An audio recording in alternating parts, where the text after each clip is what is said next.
শরীয়তপুরে রোগী বহনকারী একটি অ্যাম্বুলেন্স আটকে রাখায় অসুস্থ এক নবজাতকের মৃত্যুর ঘটনা ঘটেছে। শরীয়তপুরে অ্যাম্বুলেন্স চালক সিন্ডিকেটের কবলে পড়ে দীর্ঘ সময় আটকে থাকার কারণেই এই হৃদয় বিদারক ঘটনা ঘটে বলে অভিযোগ শিশুটির পরিবারের। রোগীর স্বজন ও পুলিশ জানায়, ডামুডা উপজেলার কানেশ্বর এলাকায় নূর হোসেন সর্দারের স্ত্রী রুমা বেগম ছেলে সন্তানের জন্ম দেন। জন্মের পরে শিশুটির শ্বাসকষ্ট দেখা দিলে উন্নত চিকিৎসার ঢাকায় নেওয়ার পরামর্শ দেন হাসপাতালের চিকিৎসক।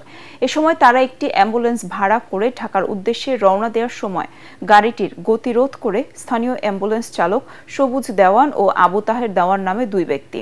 তাদের অ্যাম্বুলেন্স ছাড়াও অন্য কোনো অ্যাম্বুলেন্স ভাড়া করা যাবে না বলে জানান তারা। ঢাকাগামী অ্যাম্বুলেন্স চালকের চাবি কেড়ে নিয়ে তাকে শারীরিকভাবে লাঞ্ছিত করে। এ সময় রোগীর লোকজন বাধা দিলে তাদেরও মারধর করে ওই দুই চালক। এমন অবস্থায় দীর্ঘ 40 মিনিট আটকে থাকার পর শিশুটি সেখানেই মারা যায়। তখন স্থানীয় দুই চালক ঘটনাস্থল থেকে পালিয়ে যান। এ ঘটনায় অভিযুক্তদের দৃষ্টান্তমূলক শাস্তির দাবি জানিয়েছেন রোগীর স্বজনরা। এ বিষয়ে আইনগত ব্যবস্থা নেওয়ার কথা জানিয়েছে পালং মডেল থানা পুলিশ।